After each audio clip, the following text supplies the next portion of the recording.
repos en Christ. Bien-aimé, tout le monde veut se reposer, tout le monde parle de repos, mais il y a un repos. Il y a le repos. Et ce repos-là, on le trouve en Christ.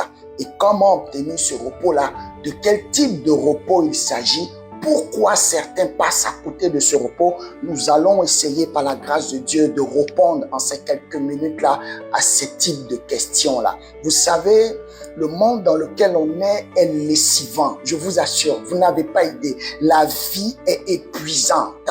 Les gens peuvent dire ce qu'ils veulent, mais vous voyez que quand une femme n'a pas d'enfant, c'est épuisant pour elle émotionnellement. Dès qu'elle a un enfant, sa vie devient encore épuisante dans le sens où elle commence à acquérir certaines aptitudes. Elle va se réveiller le soir.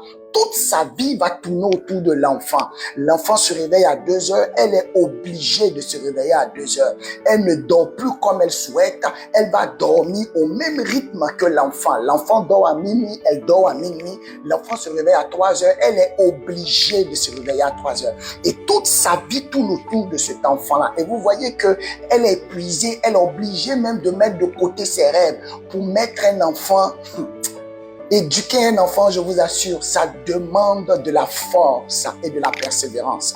Et ils m'ont raconté comme ça l'histoire d'un jeune homme, tout dernièrement en Angleterre.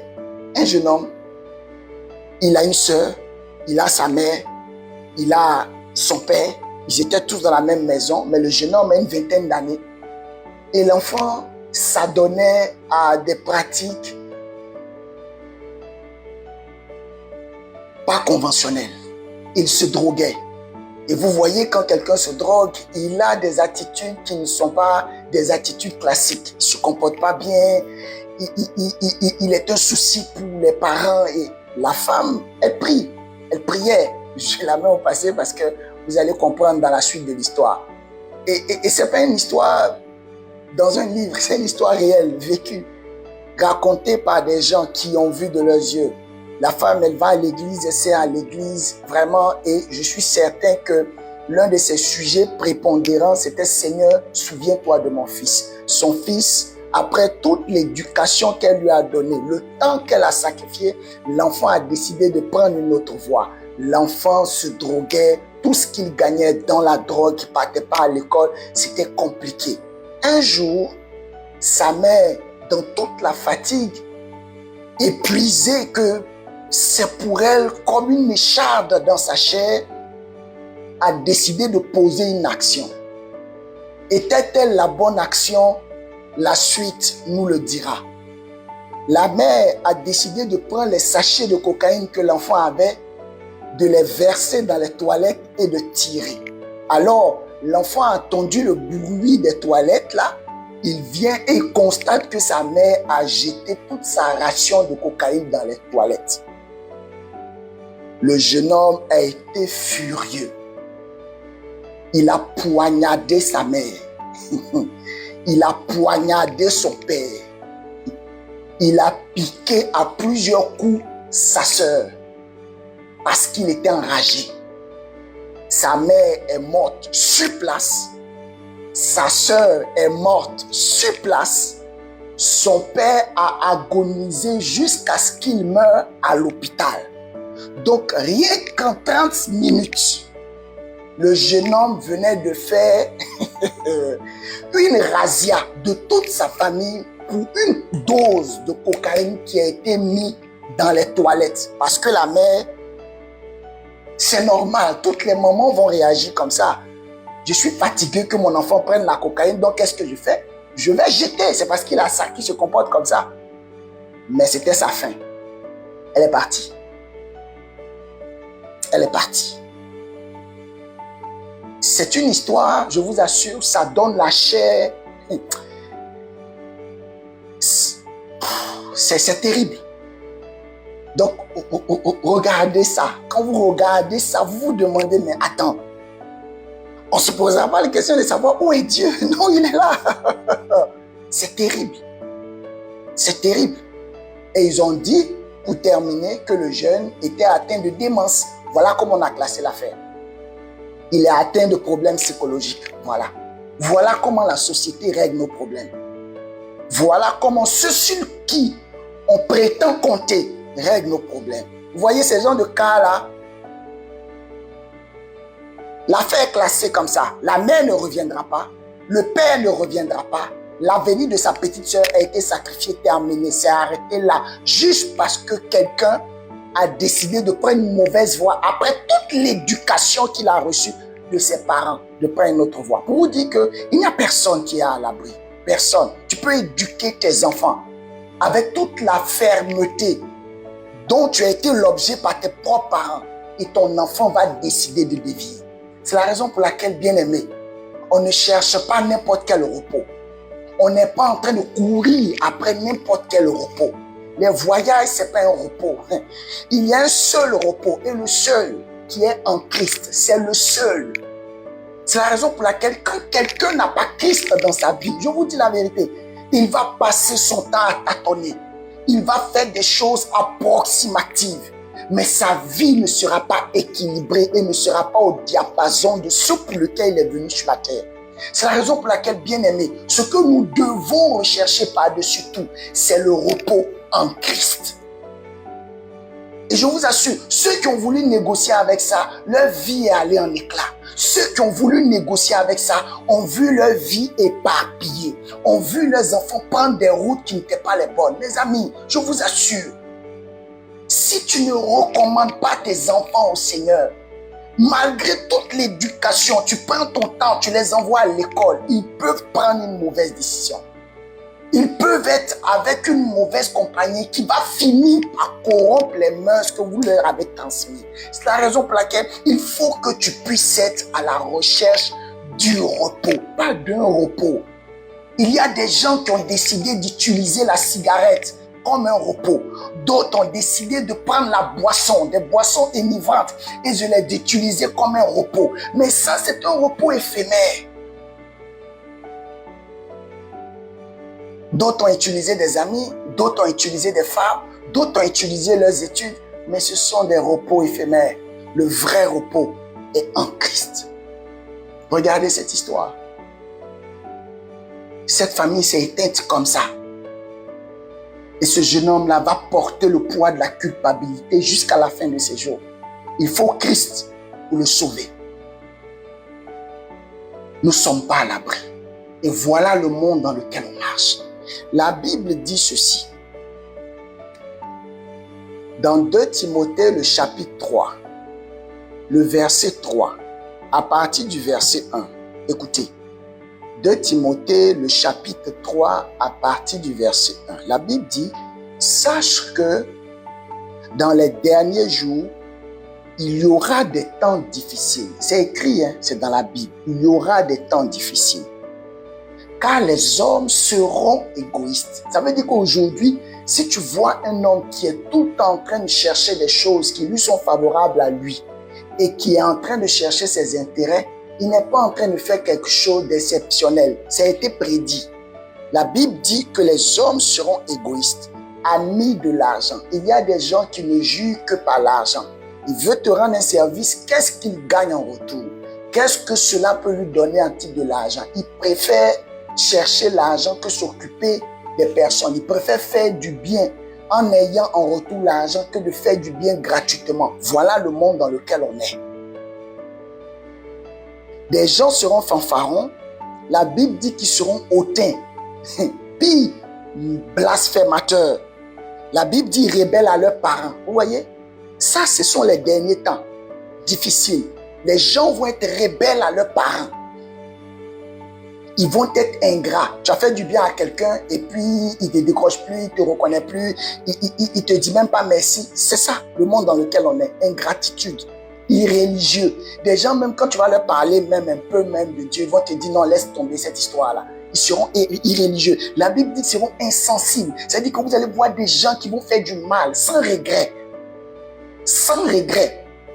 Insensibles. Ils seront déloyaux. Des gens vont quitter une borne pour aller à une autre borne sans toutefois se fixer. Parce qu'ils sont toujours à la recherche de ce qui leur fait du bien. Leur intérêt personnel d'abord.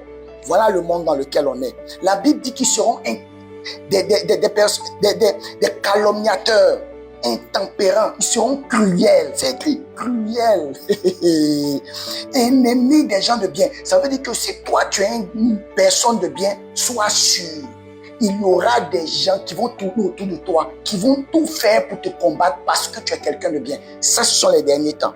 La Bible dit qu'ils seront traites, ils seront emportés, enflés d'orgueil, aimant le plaisir plus que Dieu, ayant l'apparence de la piété, mais régnant ce qui en fait la force. La Bible nous recommande de nous éloigner de ces personnes. Bien-aimés, voilà le monde dans lequel on est. Voilà le monde dans lequel on est. Et c'est la raison pour laquelle ce n'est pas négociable que de chercher le repos en l'Éternel. Amen. Nous allons comprendre au travers de 2 versets en quoi constitue ce repos, quelles sont les conditions à remplir pour profiter de ce repos et qu'est-ce qu'on doit faire. C'est des choses simples, je vous assure, des choses simples. Tout est une question de compréhension et on ne va pas trop tergiverser dessus parce que l'élément central que vous et moi nous devons comprendre, c'est que si nous sommes en train de chercher le repos ailleurs, c'est peine perdue. Il y a un seul endroit où il faut aller chercher le repos, c'est en Christ. Pas ailleurs. Pas chez quelqu'un d'autre. En Christ. Même pas chez un homme, parce que les hommes ne sont pas fiables. Mais ton repos, tu dois le chercher en Christ. Mais il y a des gens qui ne veulent pas le repos, qui parlent, qui sont fatigués, mais qui ne veulent pas le repos. Il y a des gens, quand vous les regardez, vous avez pitié, vous dites que ceux-là, ils ont besoin du repos. Mais lui-même, dans sa pleine conscience, il s'est dit qu'il a encore du jus, il n'a pas besoin de se reposer. Donc vous voyez que c'est quelque chose qui est relié à la personne. On ne demande pas à quelqu'un d'aller là-bas. La personne décide d'y aller quand elle respecte elle-même les conditions. Voilà ce que la Bible nous dit. Dans Matthieu, le chapitre 11, j'aime bien ces versets-là parce que ce sont des versets révélateurs. La Bible dit dans Matthieu, le chapitre 11, les versets 28 à 30, la Bible dit ceci. Venez à moi. Jésus parle. Il parle et il parle à tout le monde. Il dit, venez à moi, vous tous. Vous voyez, là, il est en train de dire que tout le monde est admissible pour venir. Il n'y a pas d'escale. Il n'y a pas on appelle ça comment? C'est ce qu'on met dans les passeports. Il n'y a pas de visa. Il dit, venez. Vous tous là, venez. Maintenant, il donne 2 choses très importantes pour que les gens ne viennent pas comme ça et quand ils vont venir, ils seront déçus parce qu'ils ne trouveront pas ce qu'ils cherchent. Il dit, pour être admissible, pour entrer, voilà ce qu'il faut comprendre. Femme, garçon, quelle qu'en soit ta taille et la couleur de tes cheveux, c'est pas ça qui est important. L'une des choses importantes, il dit, venez à moi, vous tous, qui êtes fatigués et chargés, et je vous donnerai du repos. Voilà, il prend la garantie de nous donner du repos. Il ne nous dit même pas un repos. Il nous dit que le repos dont nos âmes ont besoin, c'est lui qui donne. Mais tout ce qu'il demande, c'est que toi et moi, nous puissions être fatigués et chargés. En d'autres termes, c'est quoi? C'est qu'en réalité, s'il y a une charge que nous portons, il faut que cette charge nous fatigue. Je prends l'exemple de quelqu'un qui fume. Quand quelqu'un passe son temps à fumer, vous voyez que celui qui fume va voir sa santé dégradée. Il sait, il en a conscience. Mais cette charge-là n'est pas pour lui encore une fatigue. Ça ne le fatigue pas. Parce que demain, il va continuer de fumer. Jusqu'à ce qu'il soit fatigué de la cigarette, c'est en ce moment-là qu'il trouvera le chemin pour aller chercher le repos. Donc Jésus dit que si tu es seulement fatigué, tu n'es pas admissible. Il y a des gens qui sont juste fatigués, mais qui ne sont pas fatigués par une charge. Ils ne sont pas concernés. Il y a des gens qui sont chargés, mais cette charge-là, ils aiment la porter. Il y a des gens qui combattent des combats inutiles. Ils sont tout en train de prendre le poids des problèmes des gens. C'est une charge, mais ça ne te fatigue pas. Tu ne connaîtras pas le chemin du repos. Il dit, il y a 2 choses. Il faut que tu puisses avoir une charge et que cette charge te fatigue. Une fois que tu as une charge qui te fatigue, alors tes pas seront cadencés dans une direction. Et cette direction-là, c'est lui qui t'attend à la fin de la direction. Regardez ce qu'il dit. Écoutez bien. Il dit, prenez mon joug. Quel est le rapport entre le repos et ton joug qu'on doit prendre? Mes amis, c'est une affaire qui semble être complexe. Or, c'est simple. Il dit, prenez mon joug sur vous et recevez mes instructions. C'est pas croyable. Car je suis doux et humble de cœur et vous trouverez du repos pour vos âmes. Car mon joug est doux et mon fardeau est léger. Très bien. On va essayer d'expliquer ça pour que nous puissions comprendre quelle est la pensée de Dieu ce soir. Pour que toi et moi qui voulons le repos, nous puissions en profiter. Première chose qu'il dit, c'est qu'il n'y a pas de distinction de race. Non, quel que soit là où tu as vécu, parent par parent, agent par agent, il dit, vous tous là, venez. Nous tous là, venons. Mais il dit, pour que tu arrives, pour ne pas perdre ton temps, arriver à un point de dire que non, moi je suis venu en Christ et puis je n'ai pas trouvé le repos, ce qu'on m'a dit, je n'ai pas vu. Il dit, il faut que tu viennes avec une attente. Et ceux qui viennent avec une attente sont ceux-là qui sont fatigués et chargés, qui portent un fardeau. Et le fardeau est fatigant et épuisant. Parce qu'il faut que Christ trouve une utilité dans ta vie. Il veut juste te libérer de ton fardeau qui est une charge. Si ton fardeau qui est une charge ne te fatigue pas, c'est pas la peine d'y aller. Parce que ça sert à rien. C'est comme des gens à qui on veut donner une instruction, mais qui eux décident déjà au préalable de faire ce qu'ils ont envie de faire. L'instruction ne sert à rien dans ce cas-là. Vous me comprenez? Comprenez-moi bien. Ça veut dire que, en réalité, Christ est là pour pouvoir décharger quelqu'un qui est fatigué par une charge. C'est pour ça que c'est un acte volontaire. Il n'oblige personne à faire quoi que ce soit. Personne. Vous comprenez? Jusqu'à ce que je vous parle actuellement là, il ne fait pas l'unanimité.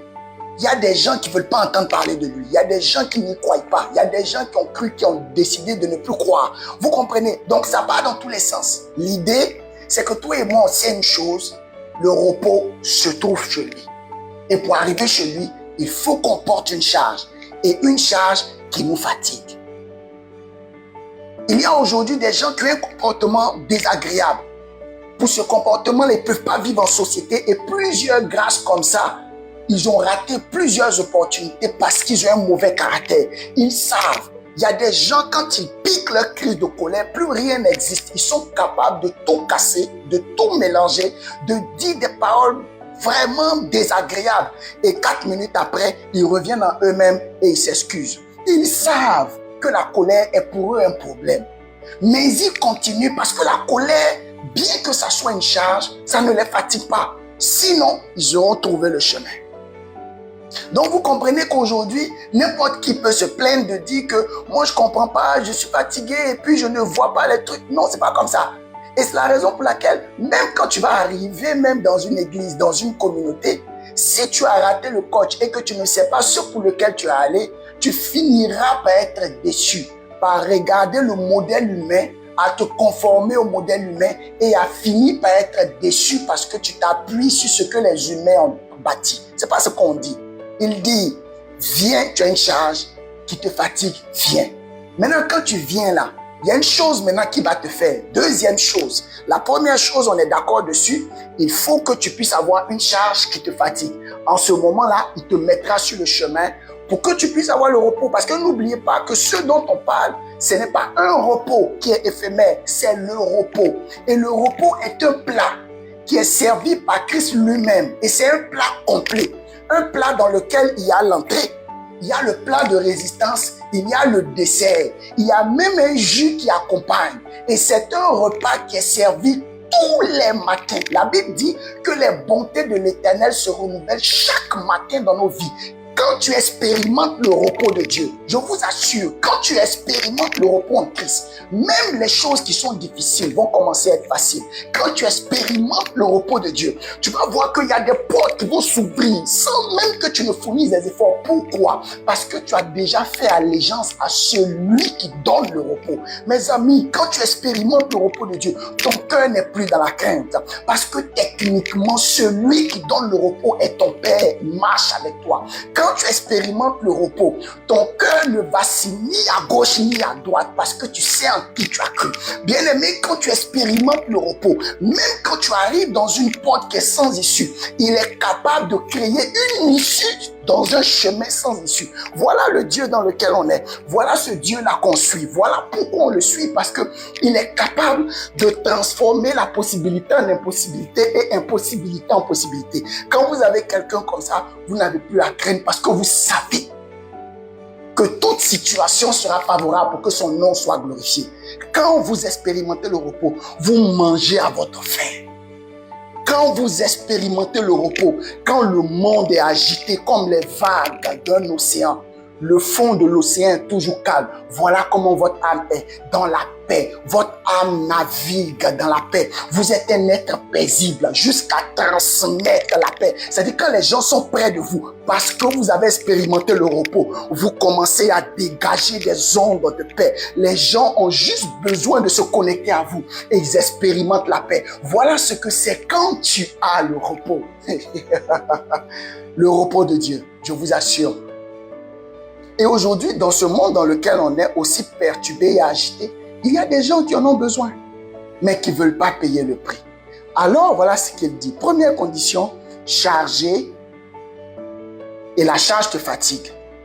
Deuxième chose qu'il dit qui est très important, il dit au verset 29, prenez mon joug. Donc, vous comprenez qu'en réalité, pour parler le langage de repos, il faut que vous sachiez que c'est un échange qu'il faut faire. C'est comme ça que le salut fonctionne. Le salut, quand tu salues, tu donnes ta main, lui aussi donne sa main, vous serrez les mains, vous échangez vos vies. Tu prends ta vie qui est remplie de péchés, de choses pas commodes avec les liens d'hérédité, que tu lui donnes et lui te donne sa vie. Ça veut dire que quand tu décides de l'accepter comme ton Seigneur et ton Sauveur, vous faites un échange de vie. C'est la même chose avec le repos. Il dit que une fois qu'il te met sur la voie maintenant, il y a des choses que tu devras faire. Première chose, il faut que tu sois capable de prendre son joug. Mais il nous rappelle une chose qui est simple. Il dit que son joug, contrairement à ton joug, parce que ton joug est doux, ton joug est difficile, ton joug est épuisant. Ton joug, c'est l'assemblage de ce que les pères de tes pères ont fait. Tu es ici, tu comprends pas, pour te marier, c'est compliqué. Parce qu'il y a quelqu'un dans ta famille qui a posé un acte qui aujourd'hui est en train d'avoir une répercussion sur toi. Pour avoir des enfants, c'est compliqué pour toi. Pourquoi? Parce que tu t'es lié à un homme dont les parents ont posé des actes qui aujourd'hui ont une répercussion sur toi. Il est compliqué pour toi d'avoir de l'argent parce que tu as ta main percée. Et ta main percée là, ça ne dépend plus de toi. C'est quelqu'un dans ta famille qui a posé des actes qui aujourd'hui, tu es obligé de marcher dans cette tasse là. Ça, c'est ton joug. Et ton joug n'est pas une chose qui est acceptable. Si tu ne règles pas l'affaire maintenant, c'est ton joug que tu vas transmettre à tes enfants. Toute l'éducation que tu donnes à tes enfants, je veux te rassurer d'une chose, tu vas finir par leur transmettre ton joug. Tu souffres aujourd'hui pour ne pas que tes enfants souffrent demain, mais je te préviens, ils vont finir par souffrir si tu n'as pas échangé ton joug. Est-ce que quelqu'un me comprend? Mes amis, c'est une affaire sérieuse. Il dit, maintenant que tu es sur le chemin, on est en train de parler du repos. Maintenant que tu es sur le chemin, il dit maintenant, c'est une décision personnelle qu'il faut que tu prennes. Maintenant, il faut prendre son joug. Non, parce qu'il y a plusieurs qui sont bloqués là. Ça fait 15 ans, ils sont à l'église. Mais ils sont bloqués à cette étape-là. Cette étape simple où on demande juste d'échanger les jougs. Mais il y a des gens, ils sont à l'église et ils décident de garder leur joug. Il y a des gens qui sont responsables à l'église, qui prient à l'église, qui font à l'église, qui jeûnent, qui payent les dîmes. Mais ils disent, eux là, non. Ils ne veulent pas donner leur joug. Eux, ils aiment leur joug. Et ils finissent dans l'église à vivre déception sur déception. Jusqu'à ce que leur vie devienne un cadre d'école pour expliquer la malédiction. Comment on peut prendre un enfant de Dieu pour utiliser sa vie comme un cadre d'école pour expliquer la malédiction? Pourquoi? Parce que la personne est bloquée à ce niveau-là. Elle ne veut pas donner son joug. Parce que pour prendre le joug de l'Éternel, tu ne peux pas porter deux jougs. Pour porter le joug qui est doux, il faut que tu donnes ton joug au Seigneur. Lui donner ton joug pour prendre son joug. Voilà aujourd'hui pourquoi beaucoup d'enfants de Dieu n'expérimentent pas le repos. Tu es enfant de Dieu, la nuit tu ne dors pas. Pourquoi c'est toi seul les sorciers viennent poursuivre? Pourquoi?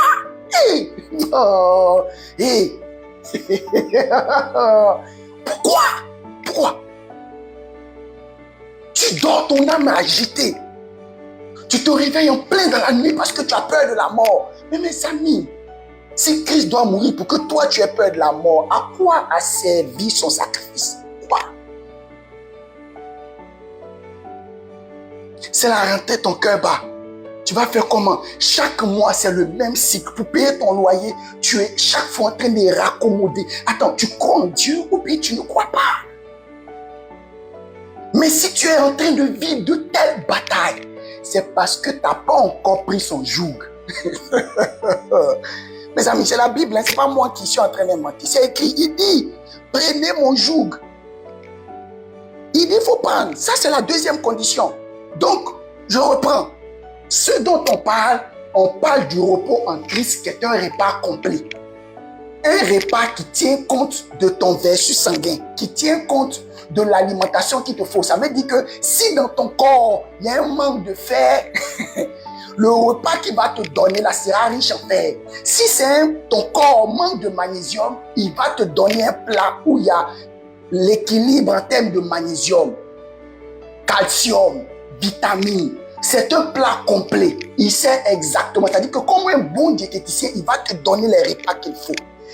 C'est ça le repos. Avoir tout en lui. Un plat complet. Mais pour avoir ce plat-là, il y a des conditions. La première condition pour te mettre sur le chemin, c'est d'être fatigué et chargé. Il faut que tu aies une charge qui est un joug qui te fatigue. Que tes pas soient difficiles. Ce qu'il va faire, il va maintenant te mettre sur la voie. Parce qu'il y a à gauche, il y a à droite, il y a devant, il y a derrière. Tu ne sais pas où partir.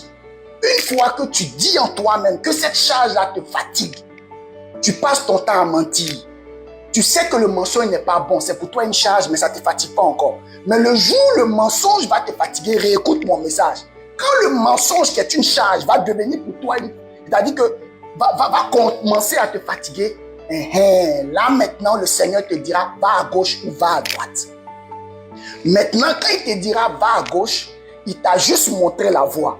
Où est-ce que tu trouveras ton repos? Maintenant sur la route, il te dit la deuxième condition pendant que tu es sur la route. Il faut maintenant me donner ton joug parce que tu dois prendre mon joug. C'est là qu'il y a lutte. Il y a des gens qui ne veulent pas. Il y a des gens qui résistent à Dieu. On dit Dieu, je ne veux pas te donner. Il dit, tu peux passer une journée entière sans pécher. Tu dis non, ce n'est pas possible. Toi, tu as envie de pécher parce que toi, tu aimes ça. Il y a des numéros dans ton téléphone que tu ne veux pas supprimer. En fait, c'est ça, laisser son joug là. Mais toi, tu dis non. Tu veux le beurre, tu veux l'argent du beurre, tu veux le sourire de la fermière et puis tu veux le pâturage. Tu as vu ça où? Non, dis-moi, toi, tu as vu ça où? Tu as vu ça où?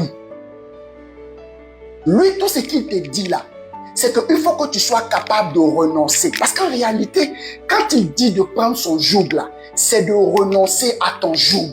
Et renoncer à ton joug, c'est renoncer à ta vie. C'est là, on bloque. Parce qu'en réalité, je vais vous dire, quelqu'un me demande par exemple comment prendre son joug. Non, pour prendre son joug, il faut te séparer de ton joug. Une fois que tu es dans la direction, t'inquiète pas. Lui, il s'occupe du reste. La seule chose qu'il te demande, c'est comme une bouteille d'eau qui est remplie. Quand elle est remplie, on ne peut plus la remplir. Il dit, vide ta bouteille. Parce que vider la bouteille, c'est se décharger de son joug. Parce qu'une fois que tu es sur la direction, que tu t'es déchargé du joug, lui, il va se charger de te donner le joug. Maintenant, il va te dire comment te donner le joug. C'est dans le même verset, c'est la suite. Mais pour l'heure, il faut que tu comprennes. Pour que tu sois à cette étape-là, où il faut que tu te libères de ton joug, comprends que c'est renoncer à toi-même. Tu n'existes plus. Il faut que tu meurs. C'est là. Vous comprenez, non? Parce que se libérer de son joug, c'est mourir. Mourir, dead. Les Anglais disent dead. C'est mourir, ne plus exister. Quand tu veux le repos, tu n'existes plus. Tu n'as plus de volonté. Tu n'as plus d'envie. Tes chichis là, c'est fini. Non. Ce n'est pas une histoire de non, oui, souvent je veux, souvent je ne veux pas. Non, ta vie lui est dédiée. C'est en ce moment-là qu'il te confie dans son joug. Mais pour que tu saches qu'il t'a confié ce joug-là, la suite nous dit ceci. Prenez sur mon joug sur vous et recevez mes instructions. Pour que tu saches que Dieu t'a donné son joug-là, il va te donner une instruction. Aïe, aïe, aïe. Donc, en réalité, la question, c'est pas comment prendre ces instructions, non. Comment se libérer de moi, mais mon joug. Parce qu'une fois que tu renonces à toi, que tu te libères de ton joug, tu vas finir par recevoir son joug parce que tu es sur la voie. Et pour recevoir son joug, il va te donner des instructions.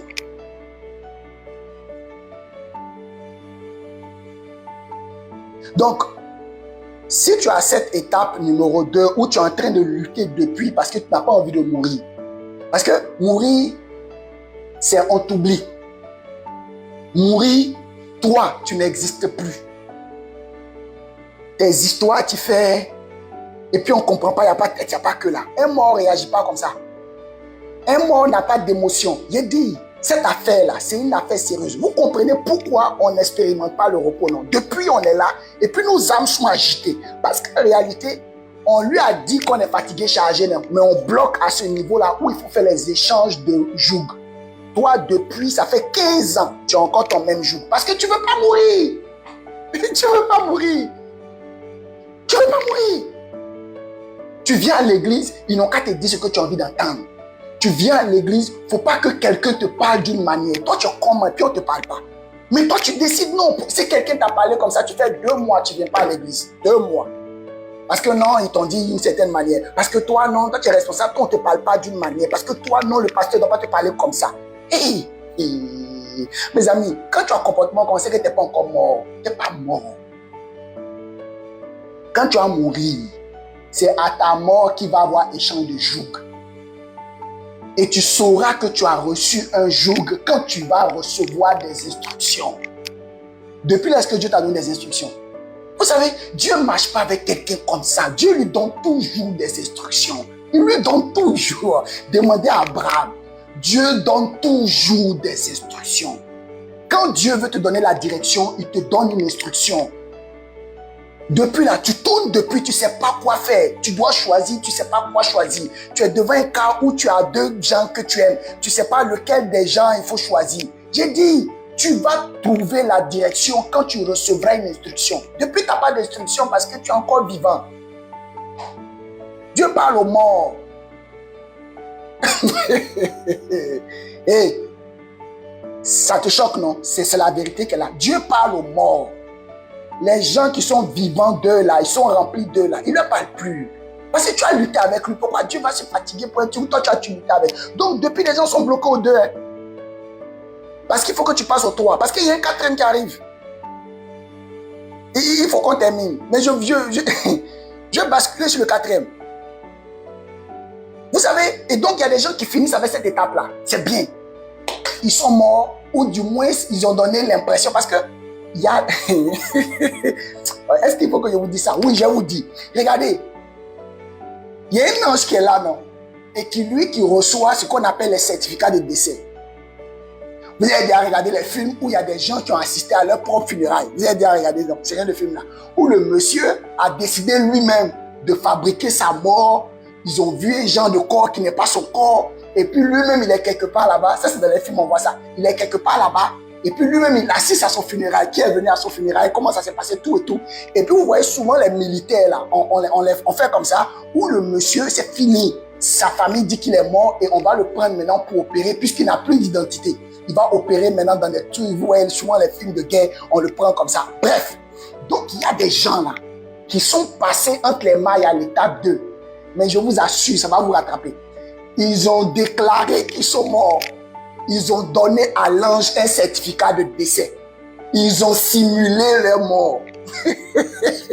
Mais vous savez, quand tu simules ta mort, c'est pas grave. Tu vas recevoir une instruction. C'est pas grave. Il y a des gens qui sont passés entre les mailles. Ils sont passés. Et donc, ils ont reçu une instruction. Mais vous savez, une chose est de recevoir une instruction, une chose est d'appliquer l'instruction. C'est dans l'application de l'instruction qu'on saura qui est mort ou qui n'est pas mort. Parce qu'il y a des gens là qui ont donné des certificats de décès fictifs. Donc tout le monde dans le ciel là dit que tu es mort. Oh, tu es bel et bien vivant.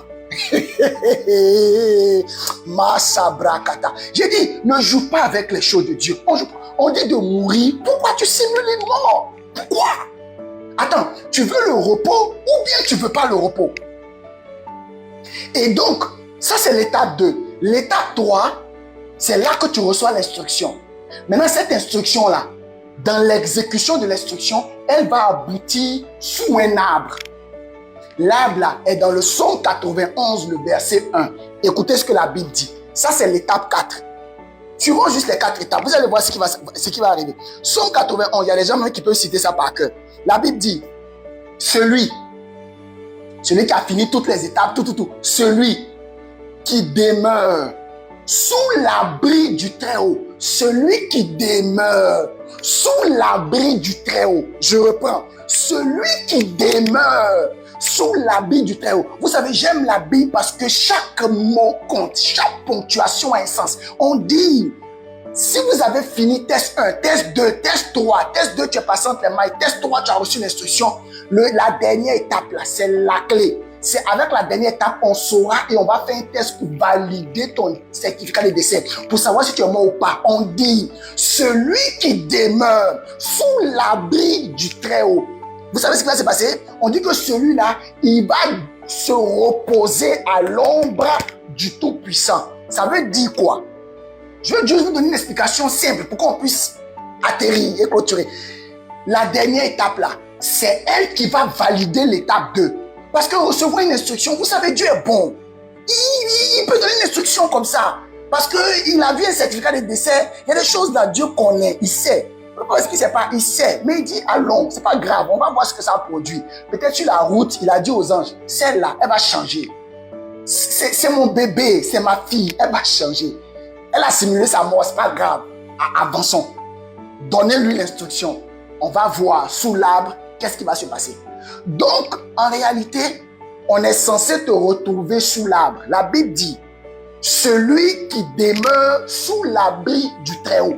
Parce qu'en réalité, le mot qui est mis là, c'est demeurer. Ça veut dire que quand tu reçois une instruction, cette affaire de Dieu là, on ne fait pas ça quand on a envie. Quand on rentre, on ne sort plus. Parce que c'est là on voit qui est mort, qui n'est pas mort. Les histoires de non, moi je n'ai plus envie de prier, non, moi le jeûne là ça me fatigue, non, moi je n'ai plus envie de venir à l'église. Non, c'est là on voit si quelqu'un est mort ou pas. Parce qu'en réalité, on dit, si tu veux profiter du repos, à l'ombre du Tout-Puissant, celui qui est capable de tout faire, le repos qui te permet de passer entre les murs, le repos qui te permet de pouvoir escalader les difficultés humaines et exprimer ton caractère divin, le repos qui te permet de pouvoir transformer toute situation défavorable en situation favorable, le repos qui te permet de parler aisément le langage du divin et de faire comprendre que tu n'es pas le fils d'un homme, mais que tu es le fils du Dieu très haut, le repos qui te permet de prendre 5 pains et 2 poissons et de les multiplier pour toi et les gens de ta famille jusqu'à ce que vous mangez à satiété. Le repos qui te permet de pouvoir avoir la manne du lundi au vendredi, samedi d'avoir une double portion. Le repos qui te permet d'avoir la caille en plein désert. Oh my God, oh my God. Et ce repos-là, tu vas l'obtenir qu'à la 4e étape, si tu demeures. Il y a plein de gens qui papillonnent. On ne papillonne pas. Et tu dois demeurer. Tu dois rester. Tu dois attendre. Parce que c'est sous l'arbre qu'on a le détail de l'instruction. Dieu va te dire va. Mais tu ne sais pas où tu vas. C'est dans le demeurer là. C'est là que tu auras les détails. Donc vous voyez que pour avoir le repos, la première étape est importante. Parce que c'est un effet qui peut disqualifier. Quand tu passes à la 2e étape, là encore tu peux simuler. Des gens ont donné de faux extraits, de faux certificats de décès. C'est pas grave. Tu vas recevoir une instruction. Mais l'instruction que tu vas recevoir, ça ne sera pas détaillé. Demandez à Abraham. Dieu lui dit, va sur une montagne que je vais te montrer. Mes amis, si tu n'as pas la capacité de demeurer, tu ne vas pas te reposer. Tu ne vas pas te reposer. C'est la raison pour laquelle je vous demande pardon par les compassions de Christ. Apprenez à demeurer. Cette étape-là, elle est fondamentale. Tu veux expérimenter le repos. C'est tout ce que Dieu demande. de te voir épanoui. Dans le monde où les gens se déchirent, de voir quelqu'un qui est bon et qui a un cœur bon. Dans ce monde où les gens ne font que chercher leurs intérêts, de voir quelqu'un qui est serviable, il n'attend que ça. Dieu veut te bénir. Pourquoi Dieu ne te bénirait pas? Pourquoi Dieu va se priver de relâcher la grâce sur toi? Tout ce qu'il demande, demeure. Cette dernière étape-là, demeure. Demeure. Je t'en prie, demeure. Tu es à une adresse, reste à ton adresse. Pourquoi tu changes? Pourquoi? S'il n'y a pas quelqu'un pour te dire la vérité et que tu es tout le temps en train de fuir la vérité, tu vas finir par ne pas demeurer et le repos ne sera pas ton partage. Parce que c'est tous ceux qui demeurent, qui eux reposent à l'ombre, pas de quiconque, mais du Tout-Puissant.